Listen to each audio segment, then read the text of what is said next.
Welcome back to the SBP Podcast Mobile Filmmaking. I'm your host, Susie Botello, and you are listening to episode 167. Hey, it's another edition of our Fade into Film panel discussions. We have Joey Min and Ryan McDonald with us. Levi Austin Morris is traveling back from Australia, where he picked up the Best Feature Film Award for his film Paralysis. I am not at all surprised. Probably you aren't either. It's such a great film. The other thing is that Jason Rivera is not with us. He had a family emergency, and it's going to take a while, so he may not be coming back. So on behalf of all of us, I just want to wish you and your family the very best and cross our fingers that everything turns out okay. Thanks for being on the panel, Jason. We love you, and we hope to have you back sometime. All right, now listen, we're going to be talking about something really cool for this episode. We're going to be discussing where story ideas come from and how you turn those story ideas into screenplays, how you choose one to turn them into a screenplay to produce the film. Because, you know, that's not what happens in Hollywood. In Hollywood, either you write the screenplay and then you sell it, and then the studio turns that into a film, or you write and direct the film. It can be either or. In any case, we don't do that in indie filmmaking all the time. Actually, a lot of times we come up with the screenplays, we write them, and we intend to produce them. It's actually pretty much a common way that we make mobile films. This is how we do it. We write and we create. And no, we don't play all the parts as characters. Now, talking about narrative filmmaking, where do these ideas come from? We're going to discuss this together, and it's going to be a lot of fun. And we're going to give you some tips from Joey and Ryan also in how they do it. I'm working on a documentary myself, and I'll be able to share and pitch in a little bit here and there. Usually, you know, I pitch in anyways. In any case, let's go and talk to the guys now. What do you say?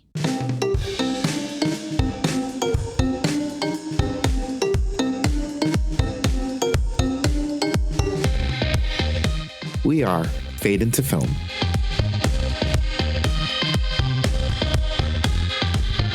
Hey, Joey, Ryan, welcome back to the show. How are you guys doing? Doing good, yeah. It's cold as hell. Oh, no, that's right. You're in New Jersey. I'm back in Jersey.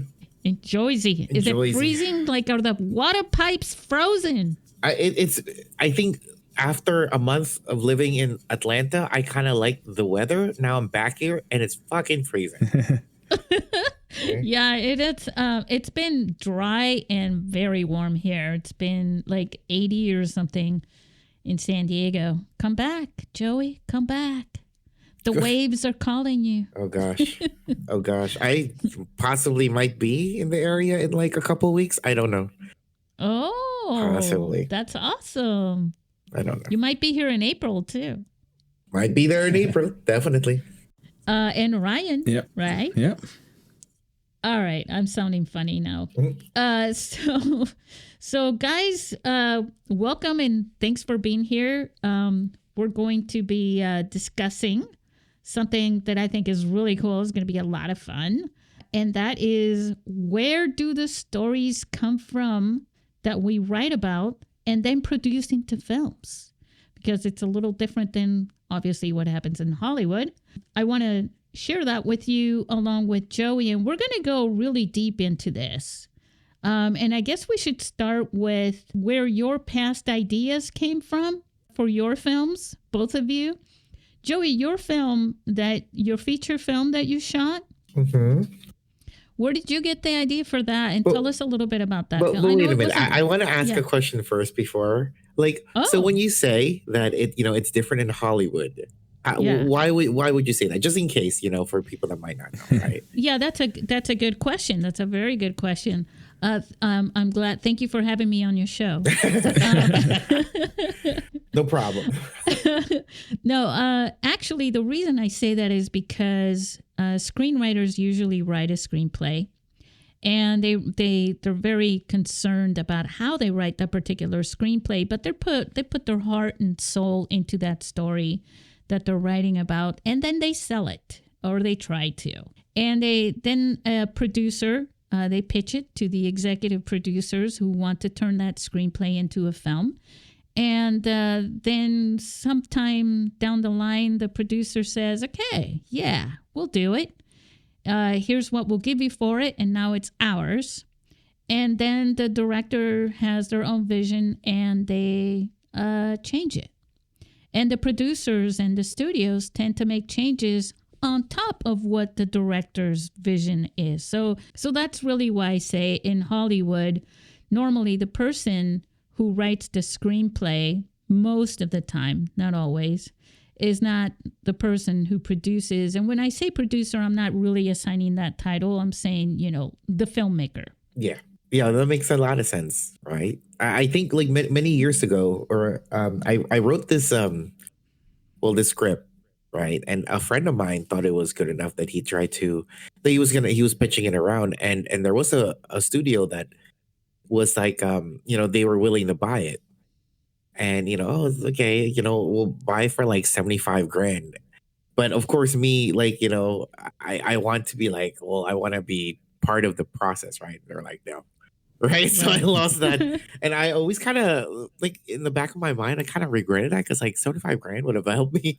I would have like I eventually made that script, but obviously thinking about it, Yeah, you feel like you missed out. Like, and that's the turmoil part of it, because you do get attached to your stories.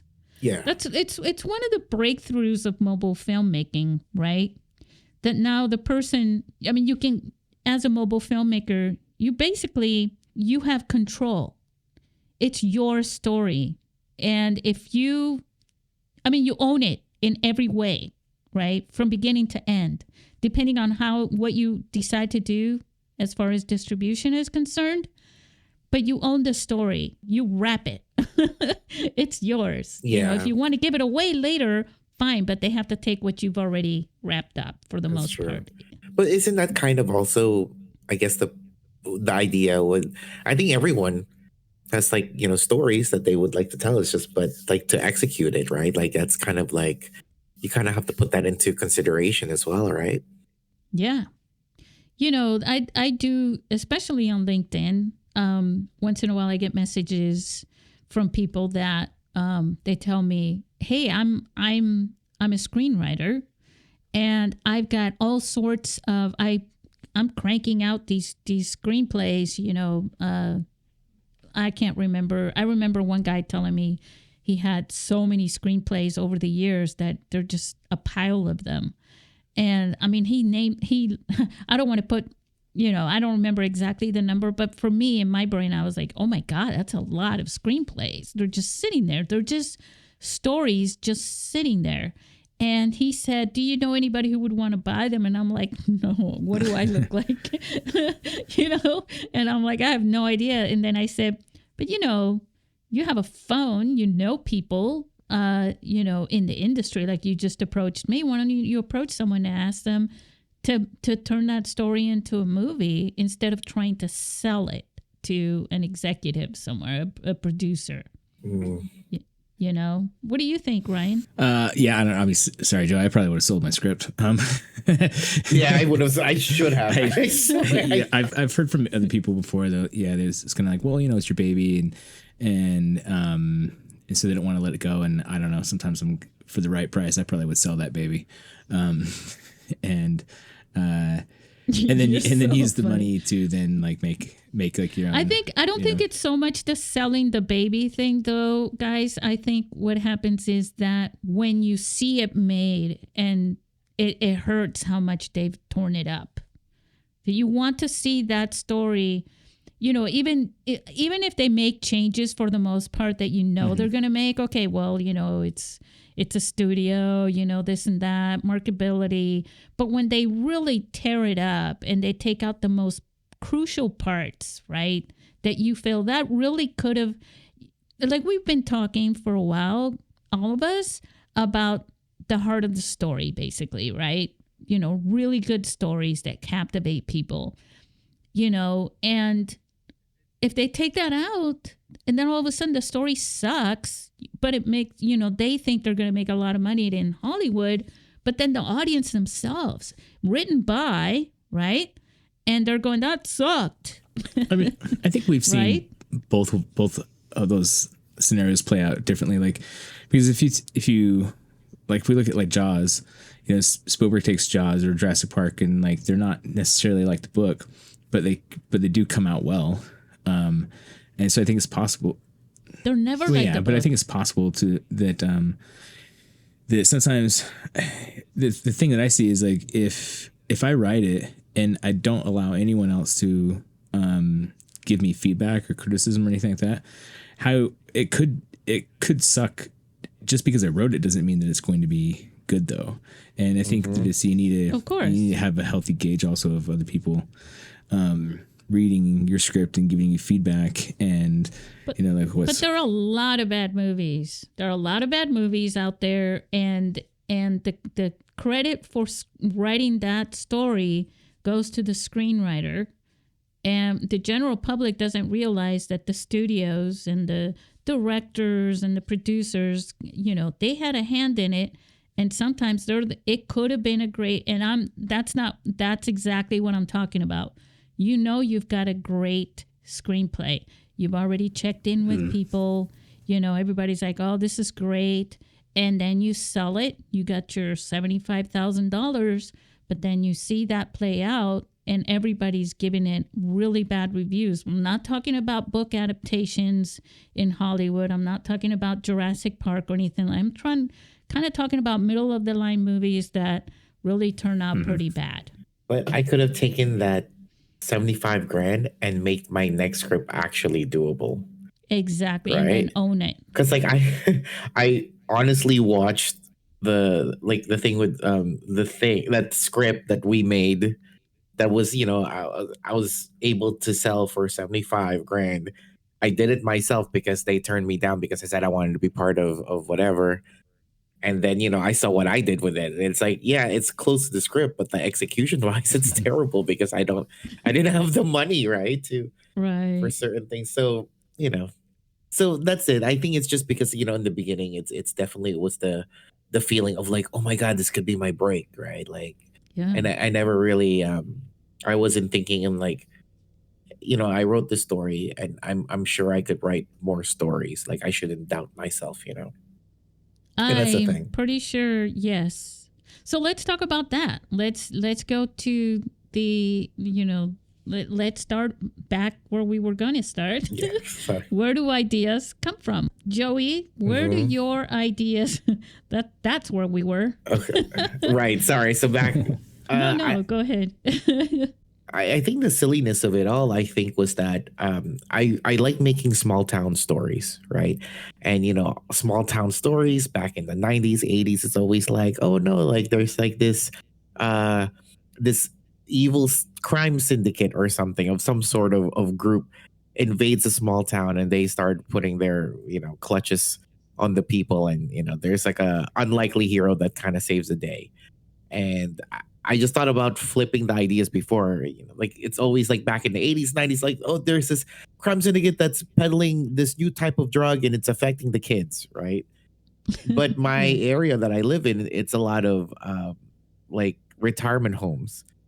And I just had this thought of like, well, wouldn't the drug cartel be more like it would go under the radar if you sell it to old retired people because they're the most medicated people anyway. So if they OD'd, I think it's just part, and they're about to die anyway. They can get away with it. Yeah, right? So I had this whole like crime idea that I was like talking to my group and I'm like, we have to sell drugs to old people. And now and the neighbors are like, "What?" Yeah, we were writing the script at an IHOP, and people were hearing us, and like the manager was like, "What the fuck are you guys talking about?" And they had to explain to them. They thought it was pretty funny. So that was the concept, So hence why like our hero is an old Asian lady that does kung fu and all that stuff. So that's the. So you started to get your idea, basically. I'm just trying to break this down for our listeners a little bit. Yeah. So you start getting the ideas from films that you've already watched, right? Yeah. And these things that constantly happen, Right. And basically, you're like, what if? Yeah, we it's kind of flip like, that? I'm doing a parody of a parody of a parody until a point where it goes like almost full circle, and it still has the same like story beats. Inception parody Yeah, style. almost, right? And then the concept, it's like, oh, and I think for our movie too, I think one of the actors, when I presented to him, because he's also a filmmaker, this one guy in our thing, and he was like, I really like the idea that you guys took a joke and ran with it as far as possible.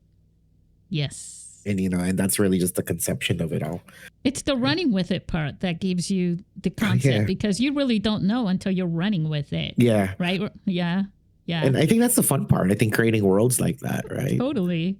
Yeah, because an idea starts as an idea, and then you go to develop the idea, the development of it, and then that turns into, like what you were saying, just moving it along, and then it becomes a strategy, how you're going to tell that story in the storyline. Ryan, what about you? I don't know. Sometimes the ideas can come from. Sometimes it'll be like a movie that I watch, and it'll be like, man, I really like the tone of that film, and I would love to do something like gritty. And so you kind of, I don't know, you start playing around with characters in your mind. Sometimes this actually just happened recently. Sophia, my daughter, she wrote her script for her part 2 of the Sister Jinx the other day. Nice. And I was telling her that I was explaining to her that there's everybody has like different like thinking places, and sometimes it could be like driving in your car, or other times it could be like in the shower. And I'd actually had this in the same day while she was writing her thing. I had like a breakthrough idea on the script that I was working on and trying to figure out what was not working in the script that I'm writing. And the idea came to me in the shower, and I just know that's kind of like my thinking space when ideas come, usually, and then, or if I'm driving in the car. So sometimes kind of like that. And obviously with my feature film, I pulled from my real life, some of the scenarios that happened in the film, or conversations and arguments that I had. Some of them, it's like a mashup of different friends of mine that were married, and me kind of putting that together. But also I knew my parameters. I wanted something that we could film relatively cheap, shoot in one location, and have a minimal number of actors. So I kind of like having that limitation on there. I actually think those things kind of help be more creative. Yeah, I think so too. I think that, like all directors for the most part, right, even try to put a little piece of themselves in it. And I don't mean by like putting their character or something like that, just their own experiences and their own feelings and perspectives, a little bit inside of their films. Like there's something with Stephen King films where he tends to always throw kids in there, in his horror films. And sometimes they end up being the protagonist that you didn't know was a protagonist until you get some, way into it. Steven Spielberg puts in the bullyism, the bullies type of a thing with kids and things like that. And also, the whole, other things like as well. Divorced Joey, parents, did things you? like that. Yeah. Joey, did you have any personal thing that you noticed when you were making your film that played a part in it? Like in terms of what though? What do you mean by personal? Well, like what I was just saying, usually in the concept of the stories at some point, when they're writing the screenplays or when they're starting to think about how the story is going to shape when they're directing. Right. Usually they there's always a connection to the actual director.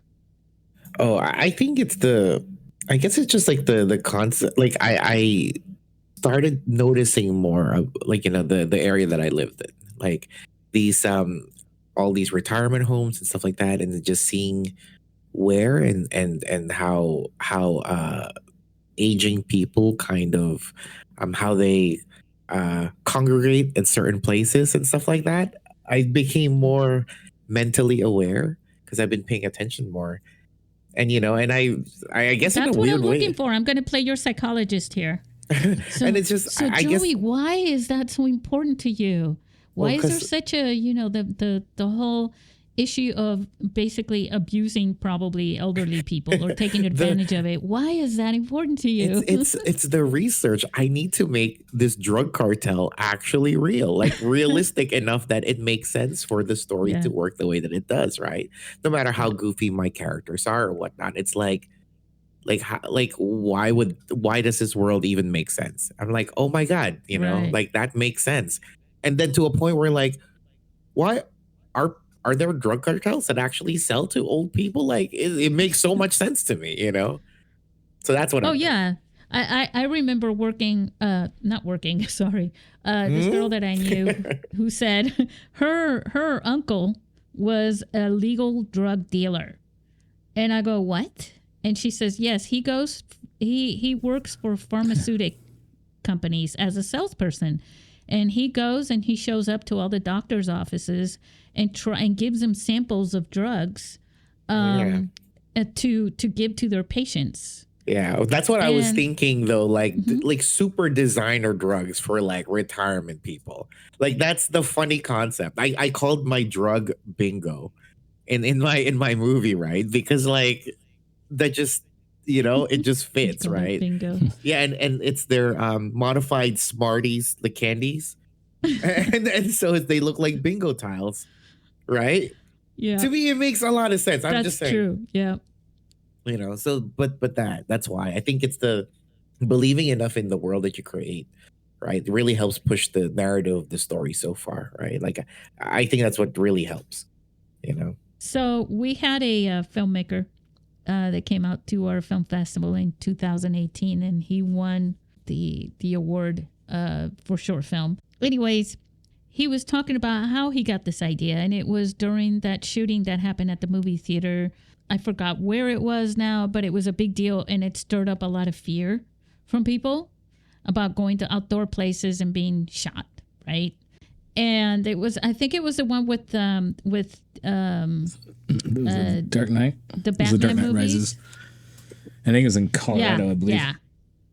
So this guy is in Canada, and he watches that, and he's looking through that story, and he started thinking in his mind, okay, he was with his mom. He went to a theater to watch a movie, and he's sitting there, and his brain just kind of went like, oh my God, what if that happened here?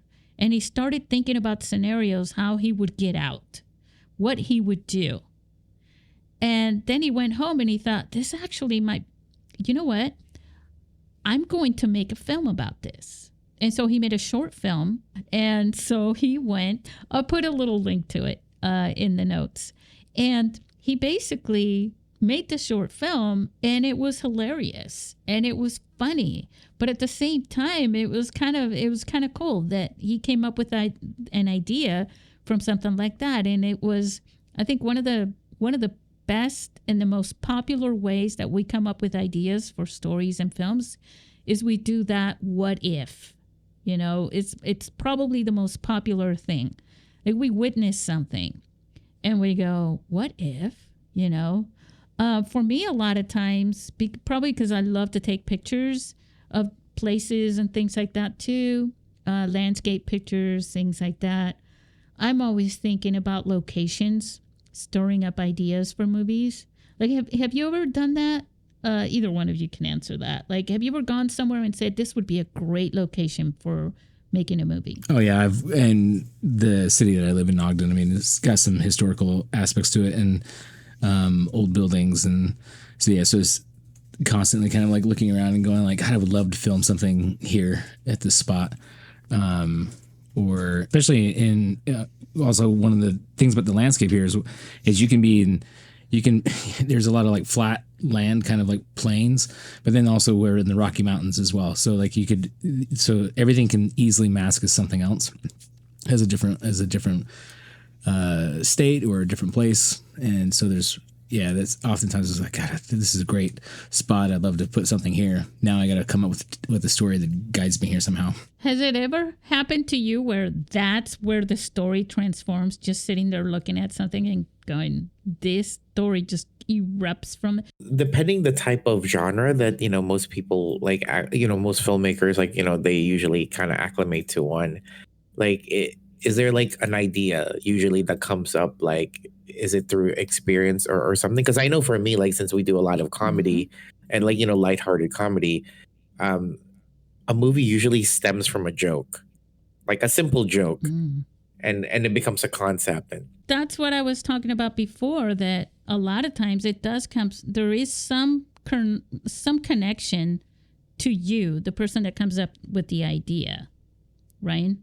Yeah, well, and I mean, the last two short films that I've directed have both been horror films, but they're not really like scary horror. Like I like comedy horror, and so and then some of it is like the Moon's Blood one, where it's like the reason why the Wolfman shows up isn't because of the moon. So I tried to take something and kind of like twist it enough to make it where it's an old story the story of a guy turning into a werewolf we've seen before, but it's like, how do I change that into making it something that's more original and also funny in what I think is way. And then when it comes to the way that the blocking is, and Joey, you do this a lot more than I do, obviously. But I have to stand up and kind of like, I was speaking with my wife, Brandy, who's been on the podcast before, but I'll be chatting with her and kind of just saying out loud what's going to happen next. I was like, and then he rips his arm off and he pulls the guy's heart out and throws it at, and it's like, oh my gosh, that's exactly what I needed. Kind of speaking out loud. And then sometimes there's situational things, like we watched a lot of Larry David stuff as well, Curb Your Enthusiasm. And so there's earlier today we were at a funeral, and there was a scenario where a guy came out of the bathroom, and I was really hoping that he had only gone number one in there, but when I went in, I found out that he didn't. And I was like, that's such an odd time and place to do that at the funeral home. And then when I left the bathroom, I was like, the next person is going to like think that was me because of how the stench that was in the bathroom.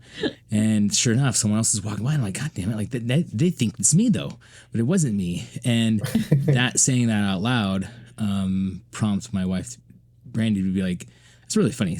Like we should do a skit or something like that around that idea, something like that happening. So they kind of come to you. These ideas come to you at random moments, by situational things that happen that are, kind of like not really expecting it, right? Right. I think that's pretty funny, actually, what you said there. Yeah. Yeah, because that's like there are little things that happen that you can make into like, wait a minute, I could make a movie out of that. Yeah. Right. Okay, so the other part of the ideas is, how do you figure out whether it's a good enough idea that you want to write a screenplay for? Of course, maybe we should distinguish this into two things: for a short film and for a feature-length film. As curator of the International Mobile Film Festival, now going into our 13th edition, I could tell you there are a lot of short films I've watched, and there are numerous feature films I've watched. And the distinction between the two, both of them are obviously they want to entertain and captivate the audience.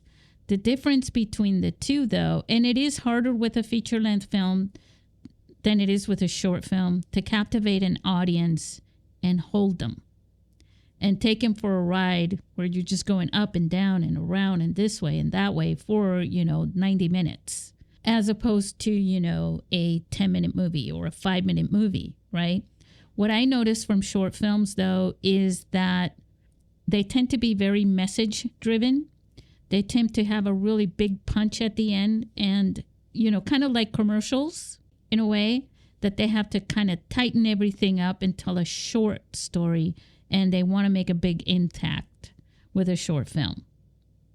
So maybe in thinking that way, how do you go and say, all right, I got this idea for a movie. It's going to be a short film, and I'm going to make this into a film. Like, I'm literally going to make this into a film. What happens in your thought process at that point? I mean, I have my own ideas, but what happens in your thought process? You've made like 7 short films this year, right? Well, no, not really, but yeah, I've been involved in. No, he's like, no, not really. I've only made 6. It depends on how much meat's on the bone, really. Like, and I've started plenty of screenplays, feature lengths that I think are a feature length idea, and I start getting into it, and I realize that I just don't have enough information to make this last. Or I don't have it really like fleshed out all the way to make it all the way to the end. So that's one thing. That's one thing I find out is how I know it's going to go from a short to a feature.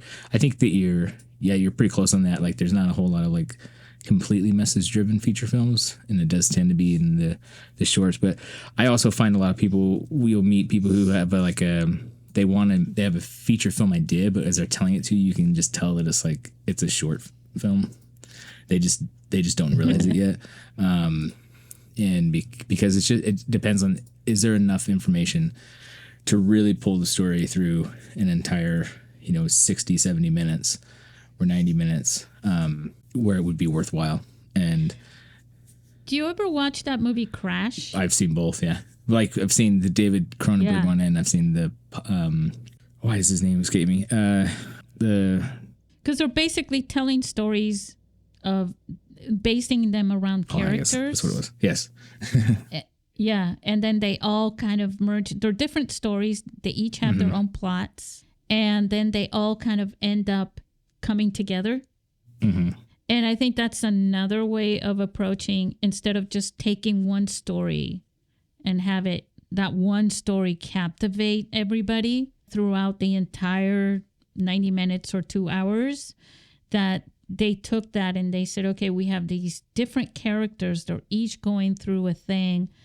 And what was the one where they were, it was raining frogs Magnolia. or something through it. I forgot. Yeah. Yeah.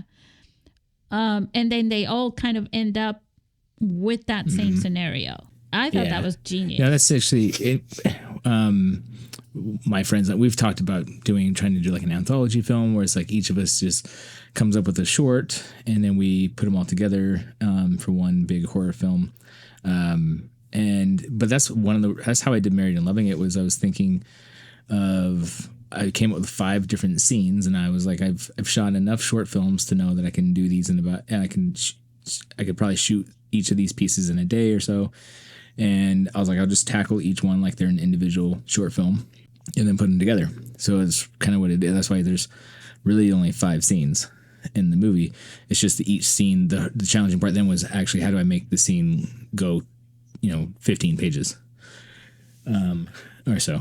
And then on top of that, once you've got the story, you've got to think about, okay, I'm going to produce this. I got to come up with the locations. Can I do that? We talked about this in our last session, but we can talk about this because that's a big part of it too, where you're thinking as a producer, you're thinking about all these other things. Joey.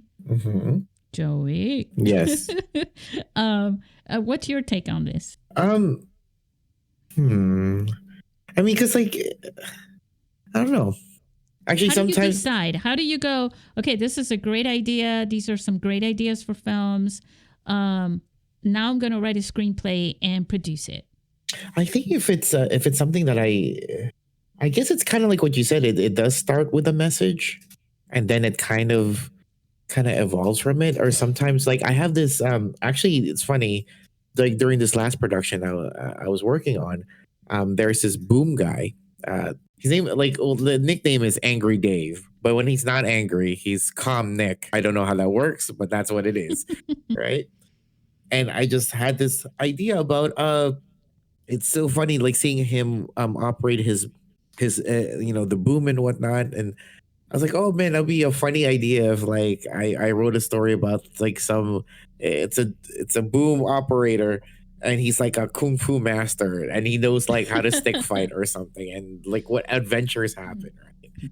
And I guess like kind of I was like talking to Steph about it and we had this really funny idea that we just kind of evolved from this character, which was like an idea, but actually spawned like a story that we were thinking about before, like years ago.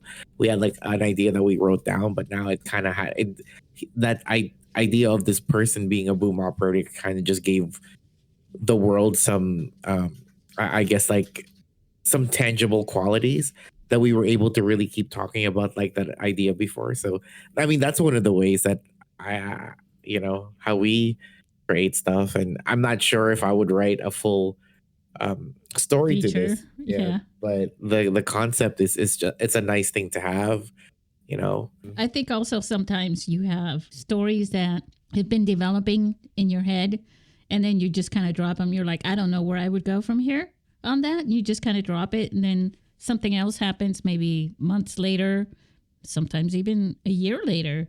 And you go, oh my God, you're tying it up. So sometimes it takes longer and you're going and you're continuing your story. It's just like you keep dropping it and then picks up again. You drop it, picks up again. And the next thing you know, you got a whole thing. Exactly. I mean, you know, sometimes it just takes time for an idea to cook until, you know, you experience more of the world and somehow create something that actually works. You know? Yeah. I also think this happened with Ryan with your film because you started it and then you had to redo it or something, right? Yeah, I spoke about this on the last episodes. It wasn't one of my films. It was a friend of mine. It was his film, his feature film, and we did a kind of a screening just as just screening the movie, just a few of us to kind of see, what's working in the movie, what's not, and it was pretty clear that one of the actors needed it wasn't their best. And it was pretty clear throughout the whole movie. So there was kind of so we kind of came up with the battle plan as far as like where can we do just insert shots that are close-ups of that one actor and then just spend time getting the better performance out of them because they are in the movie like the entire time, almost of the entire film. So it was kind of like reshooting those pieces. We had left open when I did Married and Loving It. We had left open the idea that there would be some reshoots, but what we shot is what's in the movie actually. So I'm pretty happy with what we got. And and reshoots are not the same thing as the story, like adding a part to a story, right? I'm sure there's somebody listening out there who's going, well, actually that's happened to me where we shot the movie and then we created an entire new scene because we realized the story wasn't flowing as it should. It wasn't telling itself properly. And I find the last two horror films I've done, I've actually had to, while we're editing, I can tell that I'm like missing a few shots that aren't setting it up better. And so then we have to run back out and shoot something really quickly because on those moments where I'm doing it for another competition, so I have a deadline that I'm on. In the case of the story I was saying is though, no, we reshot that person's like scenes and we didn't come up with it wasn't anything new that came up. It was more of like, we just need more time with a better performance from that person.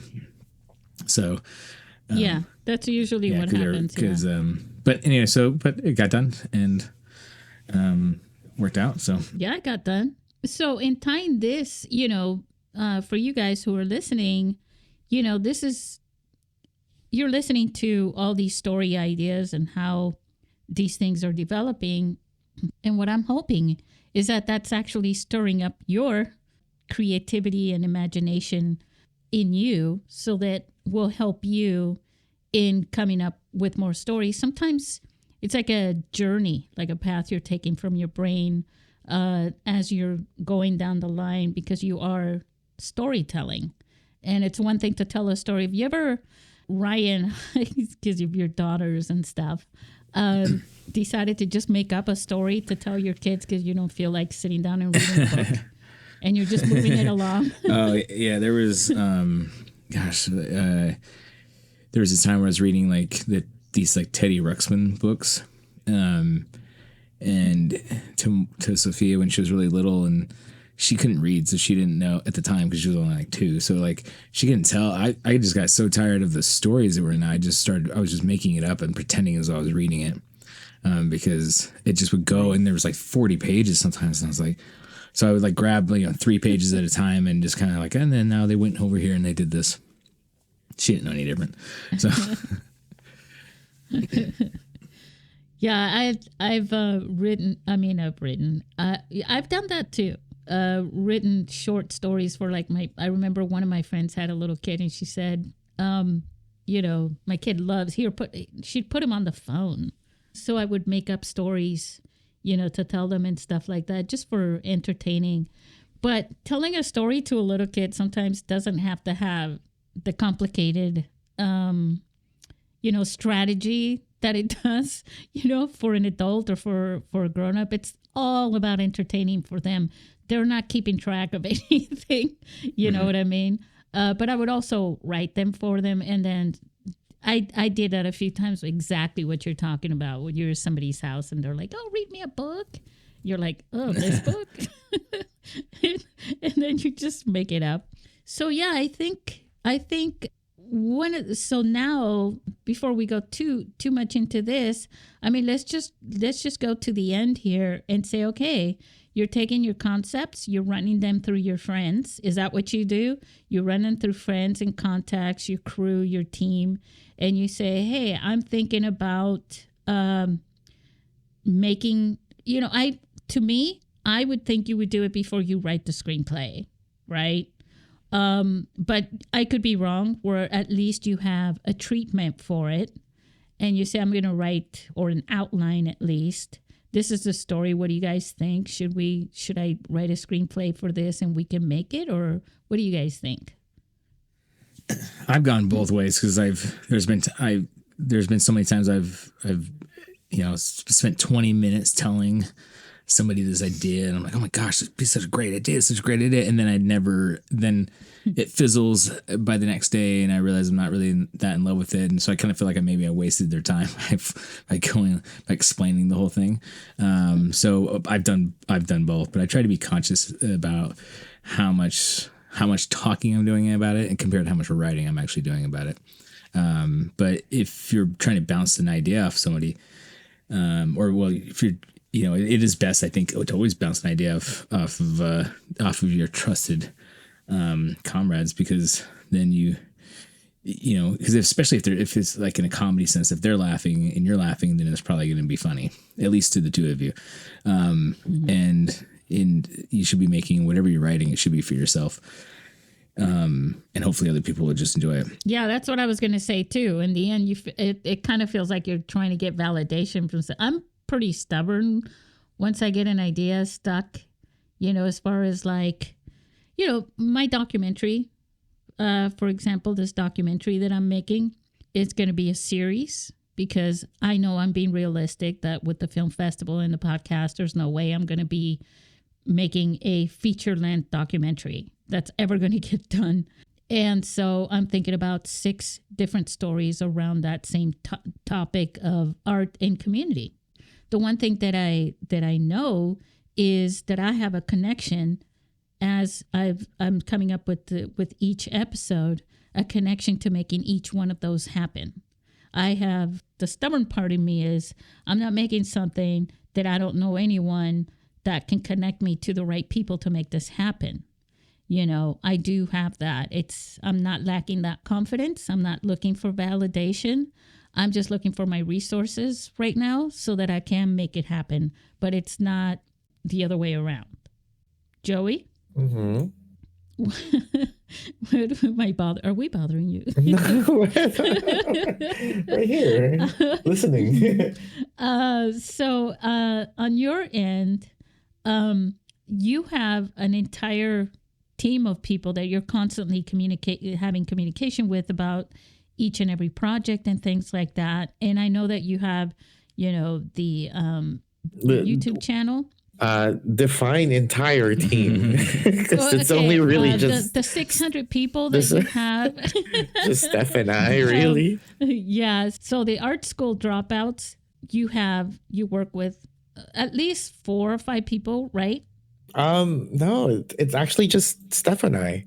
There are sometimes I see a few other people involved in that. Yeah, like we have, I guess, other people that we kind of reach out to when we, once we start executing a script or something. But it really is just that's what her I'm and talking I. about right there. Yeah, but like the conception of stuff, it's really just Steph and I. I'm like the creative, and she's the logistics, I guess. Right. So you have a little bit of a pool of people that once you've decided, okay, we're going to do this, that you can reach out to these people as, okay, we're going to do this. You want to be a part of it? Yes, definitely. And then at that point, there's a conversation that happens like, what do you mean, do I want to be a part of what? Do they ever have any input? Oh, yeah, of course. I think, that is the spirit of collaboration. Right. I think, though, usually a lot of the stuff that I've kind of given is kind of already fleshed out, and they would like look at it, or they would like read it, and if it's, oh, that's funny, or oh, that's pretty cool, and then we just kind of go on from there, really.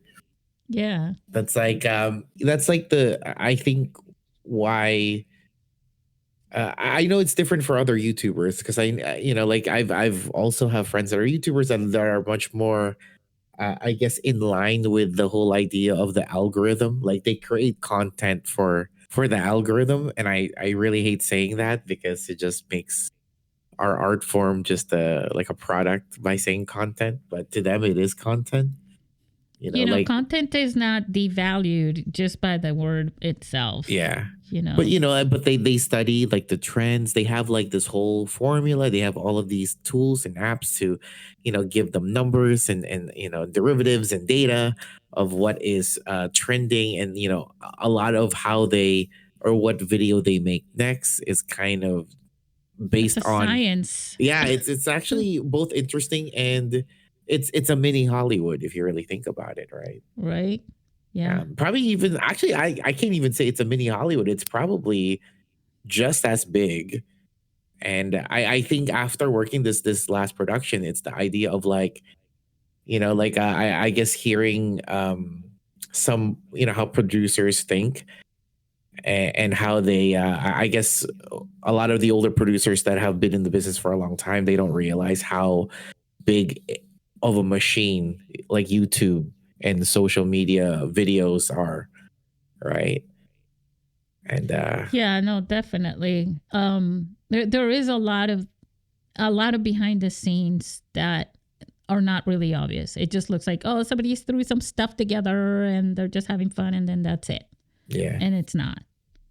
It's just a different markets that I'm pretty sure if they understood how both would work, there's going to be a producer or like a money guy that's going to come up through the ranks of like Hollywood that knows how to implement both, like mass media, like movie consumption, as well as social media marketing. It's called AI. I don't think so. Bad word. I doubt it. AI will do it. I don't know. I don't think so. It's. I think there's too much human part. Fed. No. I think like I've been thinking about it and just seeing how everyone works. Like I get the idea of the machine and algorithm and Hollywood and numbers and all of that, but to actually navigate that and to put that together, you need a very human person to think that way through. Like, I don't think AI will ever be able to connect what makes something trending.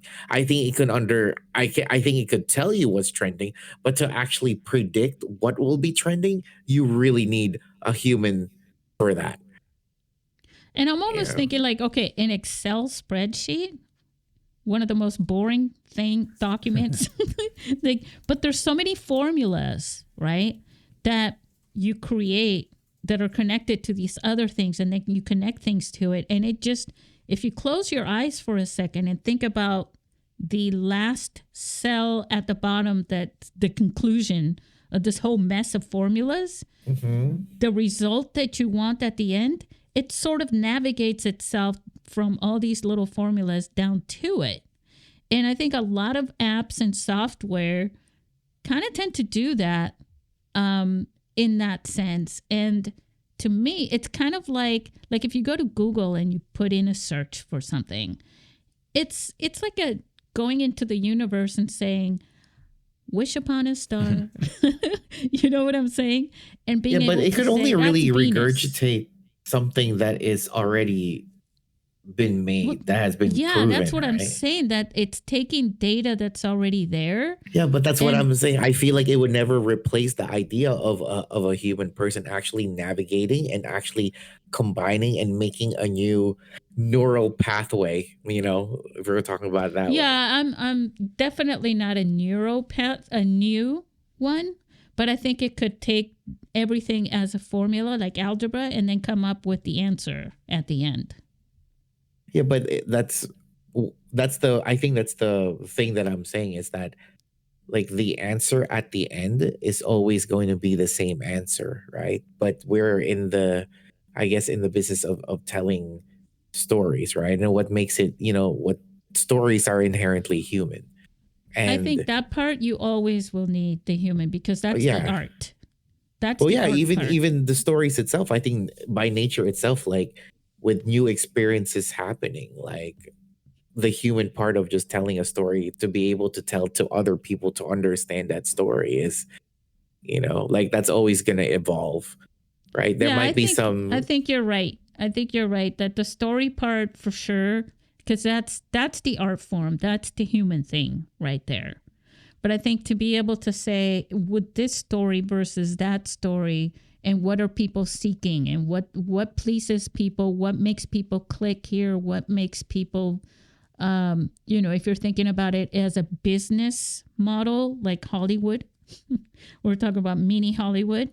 And I think that's where I was going with this. If you're thinking about it as a business, right, you have the human story, and then you feed it into this thing, and it says, well, this might not, and it includes all the data that it takes a lot of work for people to. I mean, like, I'm just amazed at what you were just saying earlier about having people come together with all of this, all those numbers and statistics and things like that to figure this out on how to play this story, to put it out better and navigate through that. That's incredible. That's impressive. I think so. That's why, I think I know with all of the talk of AI and stuff, and I know people are scared about it. I don't know how much AI would replace people in films, but I just don't think I just don't think it will completely do it, because there will become a point in time where it's like, yeah, no, I want to see real people doing stuff, right? Yes. Because especially in the stunt world, how like they have this new thing with like the AI likeness, and it's like, getting digitally scanned. That is so right now is so it's such that's crazy, because like, remember the making of Titanic? Mm-hmm. You ever watch the making of that? Like the CGI, all the people on the ship. Oh yeah. Right? Like they took 3 or 4 people and duplicated them to like hundreds, to make it look like, oh, these people are falling off, and these people are just kind of scooting down the boat as it's sinking, and these people are falling off the edge, and these people are just like, and all these things. I think Braveheart was the same way, with Mel Gibson, that movie where they were having these big battles and they were duplicating people to death. And you can't really identify people, especially in motion, identify who is who. But yeah, I mean, it's like, how are you supposed to move up the ranks? If you're just like a bunch of pixels now, I really hope that nobody's misunderstanding what I was saying. I'm not a mathematician. If I could use AI to do all that math for me, hey, right on. But to actually create and write that story and, tell that story, There is no way. I mean, some of you out there may be saying, "Oh yeah, they could write this, they could tell that story." I only think that storytelling from human to human is where we find our connections. And I don't think AI is going to be able to do that. Because if we're talking about pure algorithm, I mean, yeah, sure, like it's already been done. But then again, Right. the audience that absorbs that type of um like algorithm media are children, right? Like it's Yeah. like you can really mess up their progress in development. right. It's like the Rube Goldberg machine where it's like, it's just shit that's moving and kids could just watch it like Yep. for hours. It's the same thing with YouTube. Like that's why they have all of these.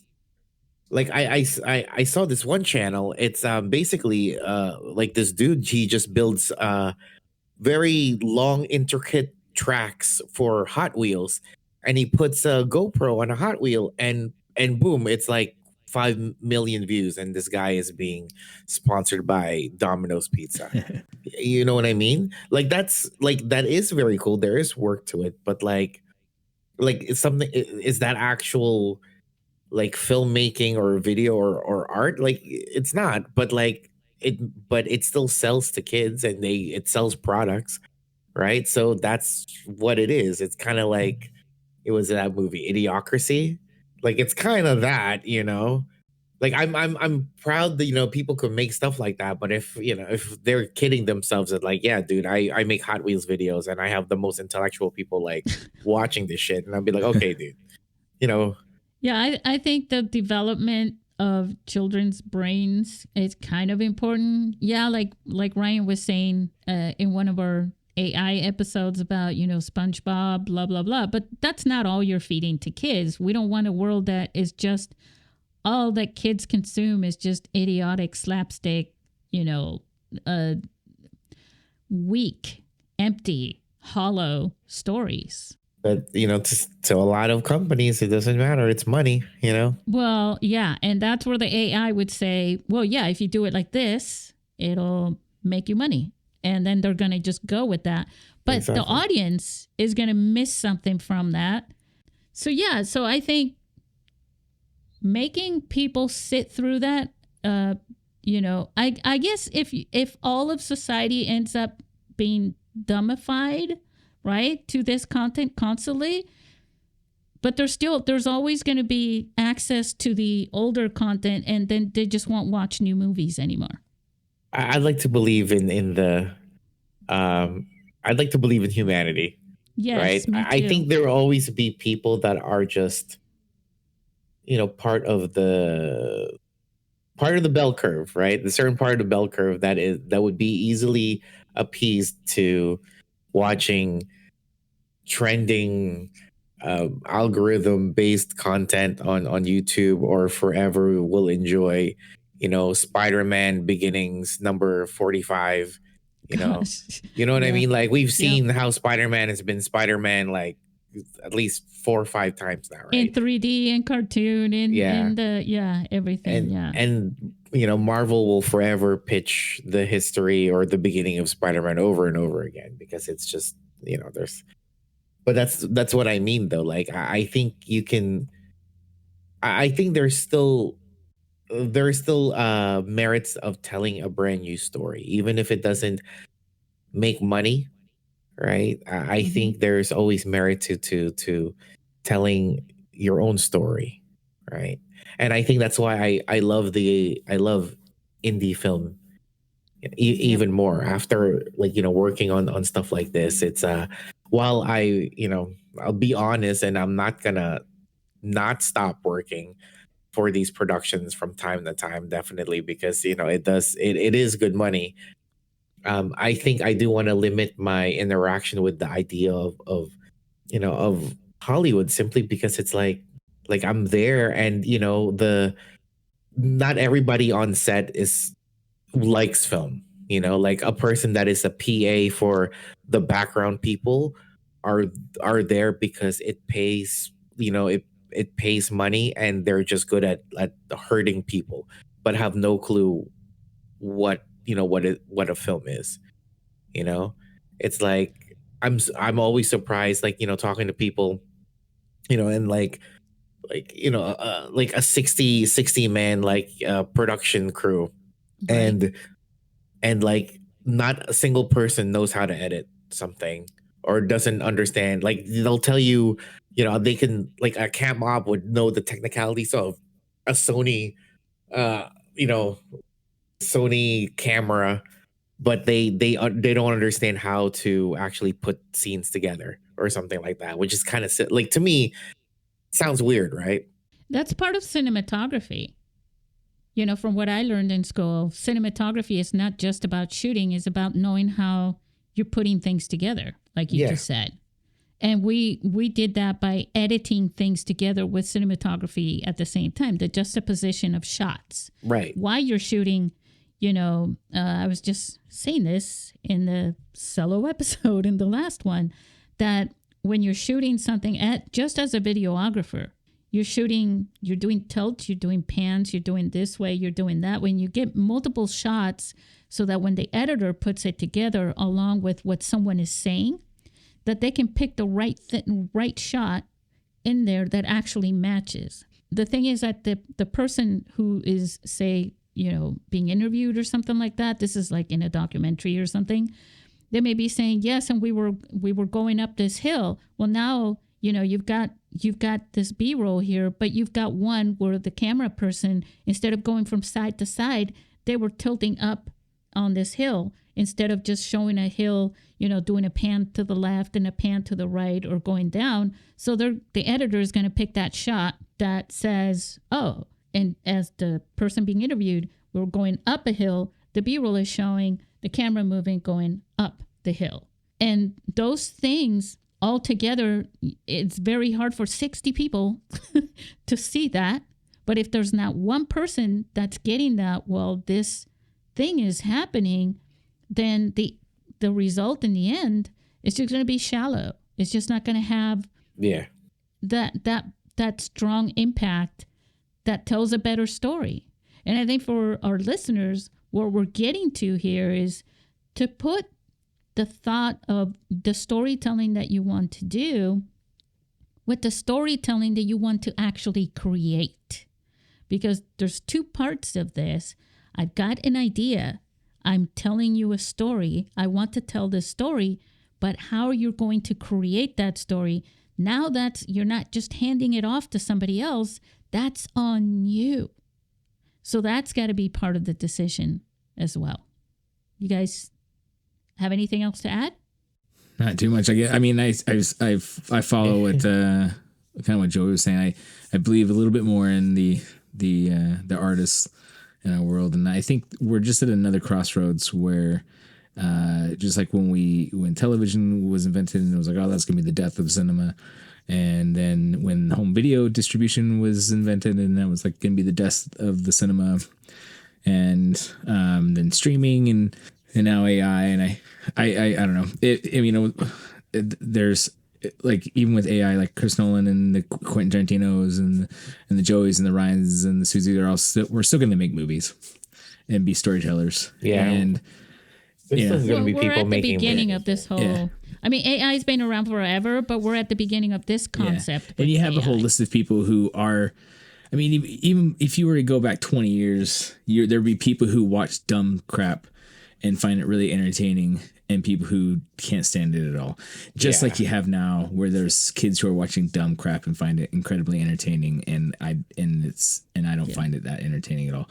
I think we're just going through another cycle of this, and if Marvel, I'm picking on them here, but if they want to sell us a completely AI generated Spider-Man movie, whatever, because like they're doing, but you're still going to get your Oppenheimers, your movies. You're still going to have that. And there's even now with like digital, with where people directors have been shooting digital now for years. Michael Mann was one of the first people to do it, but and though the film companies, some of them, like even Kodak, went bankrupt, but there are still purist directors who will shoot on film though. and isn't necessarily taken away from that either. So I think we're just going through another cycle, and in 10 years, there's going to be something else that we're going to be talking about that's now the newest death of cinema. And Exactly. I think the thing that's killing it more is just unoriginal ideas, in my opinion. And that's where you're seeing. That's where we're at. That's where we're at. The original ideas. They come like from lately people, with the Marvels humans. movie, I didn't see it, but like, you know, when they're going like, oh, it's proof that the box office like lackluster of it all. It's like, it's proof that, you know, people are getting superhero fatigue. No, the movie just looks like crap. Like it looks like crap. So no, that's why I didn't go see it. Yeah. It doesn't look very good. Why did people like, you know, run to go see Oppenheimer? Because it looked really good. Because we know the auteur behind the lens, you know. And there's another reason though, Ryan. It's because other human beings told them it was really good too. Well, yeah, and so isn't it interesting? If you make a good movie, people want to go see it. And right. So as any time, as we always. There's a million stories of the penny pinchers and the bean counters who like who think that the one reason why this movie did so really well was because of this, and then they try to replicate it, and it's like that's not actually why that movie did so well. The movie did really well because it was a good movie, and here's why it was a good movie. It's not just because it had this actor in it or this one person. It was a collection of things that were put together. So we're just going through a thing, and I think that they're not paying me for this opinion, but they could though. Wait, hold on. We're paying you for this. I think that if they want to get back to box office gold and they want to, well, here's the other thing is the window for distribution is changed now too. I mean, you mentioned Titanic earlier, and I remember Titanic was out in theaters for like 50 weeks or something. Like, it was long. And yeah, if it succeeds, they bleed it out as long as. And possible. Now with the rise in, you know, ticket prices have been kind of insane for a while, and it's getting even higher. I mean, hell, I can't take 4 kids to go see a movie. It's like it's $60 just to go see. We saw Cruella, and it's like. I remember when we went and saw that. So of course I'm kind of like, I could go, or I could just wait until, because it's going to be on, like, I mean, come on, Barbie came out in July. It's already on, and now we're in November, and it's been on Amazon for 2 months. You know, like already. Oppenheimer is on Amazon right now, but too. you can't stream it. Like you can if you rent it. Yeah, you can.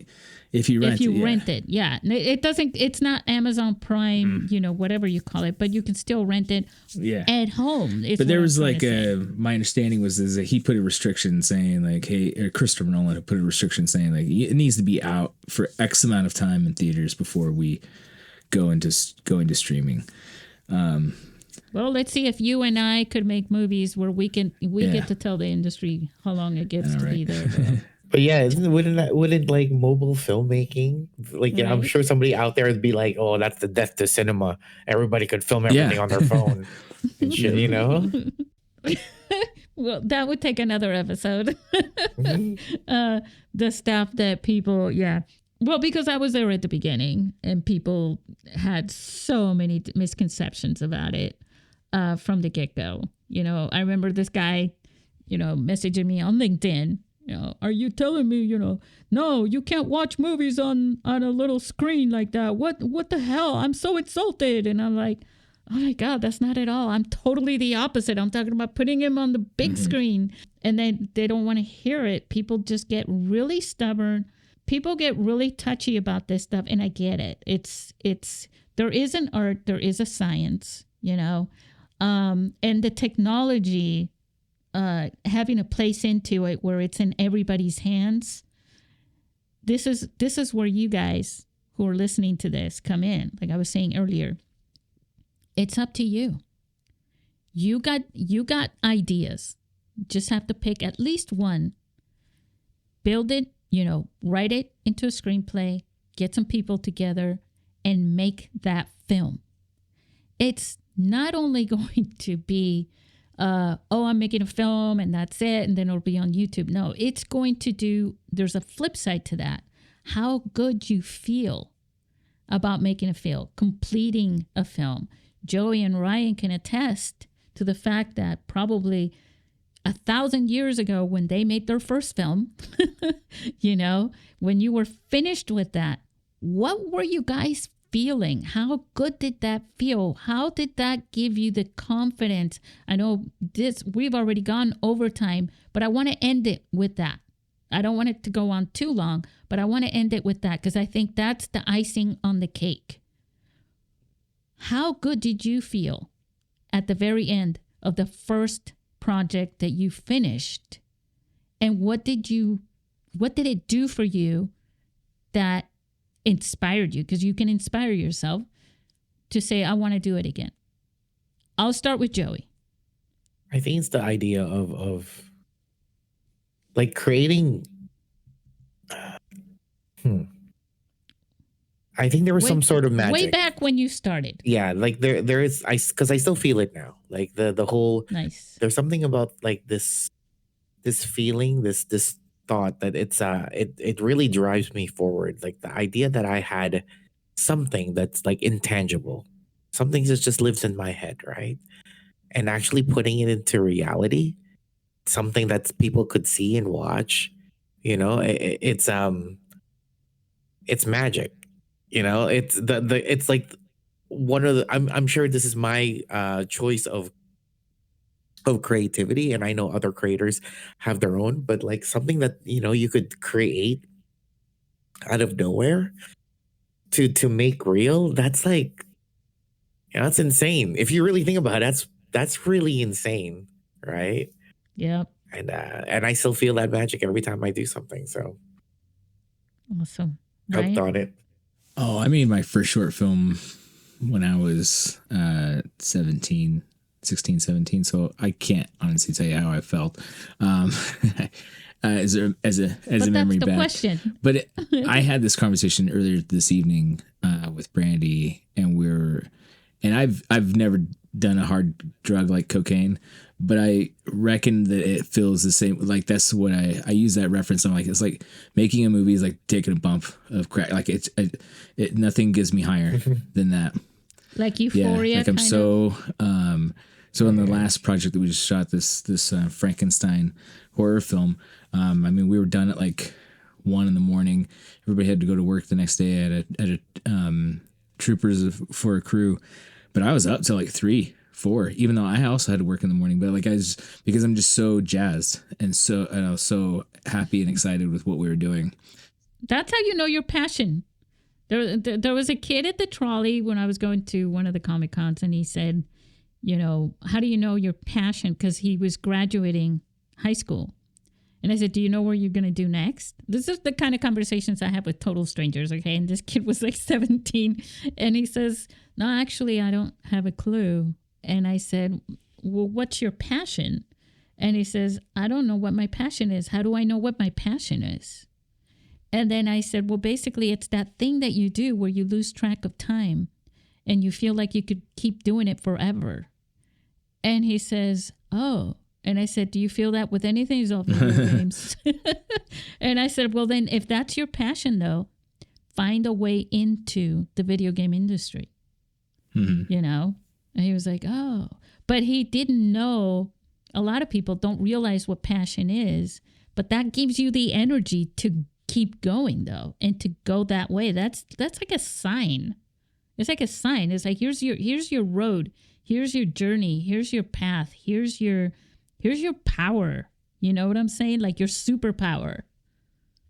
No, yeah. It's I have another friend who he's an actor. Actually, Mike Solaris. He was in my feature film, and he was speaking on why one of his marriages didn't last, and he said that his wife was his wife, but the films were the mistress.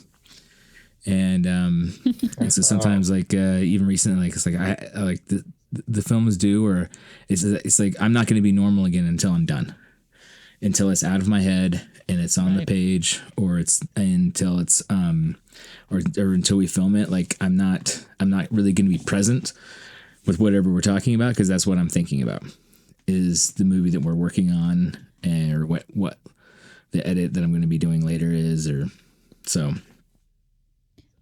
And it might be hard for you guys who are listening to even think about, that, oh my God, I don't think that could happen.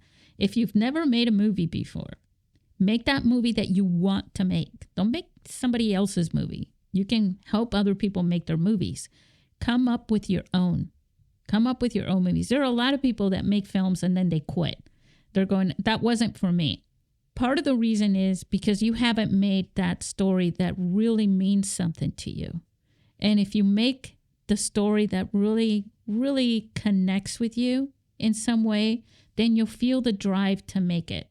And when you do that and you make that, at the end, you are going to feel what these guys are saying. And no, it's not cocaine or your mistress. It's something that just overwhelms you, like what Joey was saying. And it's the best feeling in the world.